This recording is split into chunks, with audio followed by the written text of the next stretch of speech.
CrossFit.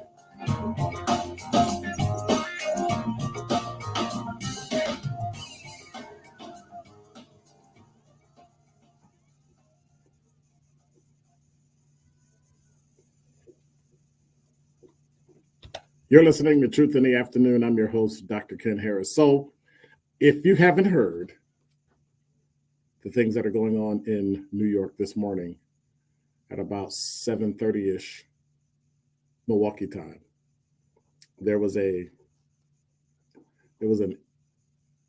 I guess I can call it an incident on the subway in Brooklyn. And I've been trying to come up with a title for it, come up with a segment for it, for this weekend, for this day. So when people come back and listen to it, we'll have to figure out what it is they'll be able to find it, how they'll be able to find it in all of the streaming platforms. And then it just hit me. It's simple. We'll just call it Shots Fired.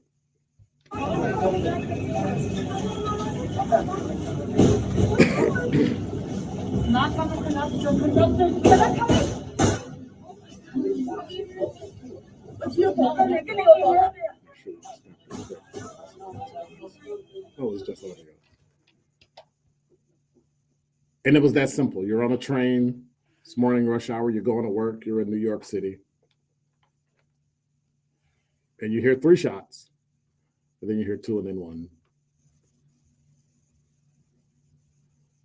So in case you haven't heard, this morning in New York City, there were shots fired on a train where a subject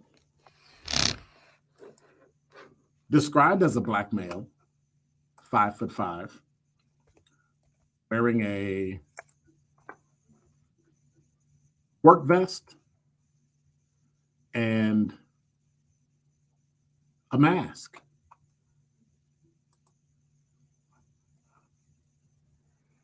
Went to the train, unsure if he was on the train already or outside the train.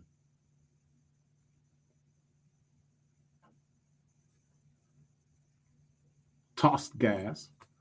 So we're talking about a suspect who allegedly popped smoke, tossed it in, caused disruption, and then shoots people. 10 people were shot, Brooklyn subway, this morning. At least 29 people treated at nearby hospitals for injuries, none of which were life-threatening, according to hospital representatives.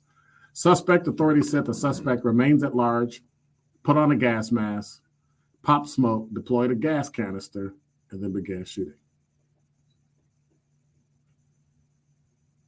16 people totally injured. The attack is not being investigated as an act of terrorism, but authorities have not ruled that out. You just heard cell phone video.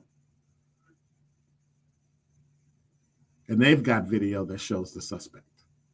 They're looking for a U-Haul van with Arizona license plates allegedly connected to the shooting.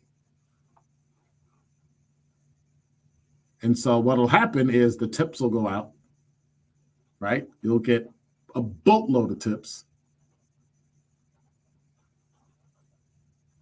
Some of them will be, well, no, that's a lie. All of them will be bogus, with the exception of probably around 10, right? So think of it like this. Until the authorities, which are the New York City Police, which are probably, when it comes to intelligence gathering, the best police department in America. Sorry, Milwaukee PD, I feel you, love you. Y'all got some great stuff. Fusion Center, you got some great things going on. But when it comes to intelligence gathering, since 9/11, New York is the bomb. But one of the things you have to look at is the fact that this person committed this act, and they've been scouring video from everywhere, every ATM, every camera outside, everybody's phone video. Not to mention, they're going to be taking tips, and those tips are going to be like bizarre. Hey, there's a guy over here. He's 6'7". No, he's not. But he's wearing the same clothes as the person that had, right? They got to follow up on all that stuff. And usually, once they start to get the same tip over and over, they're going to start looking into it. And those are going to be the ones that are going to do it. Just like the Boston Marathon bomber. Eventually, they're going to start getting the same information and the same calls from the same area. And they're going to figure out, we got to follow it up. And the FBI and the New York City Police Department will decide which of those leads are valid, which ones are not. And then they will go and they will follow up. And if the person disposed of it anywhere in the city, anywhere in a garbage can or tossed it somewhere, that means you had a gas mask on, there's DNA, there's sweat. You have a vest on, there's DNA, there's sweat.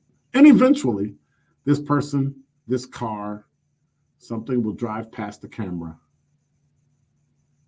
and they'll find him. Now, the description, black male, 5'5", but was he a black male? We don't know.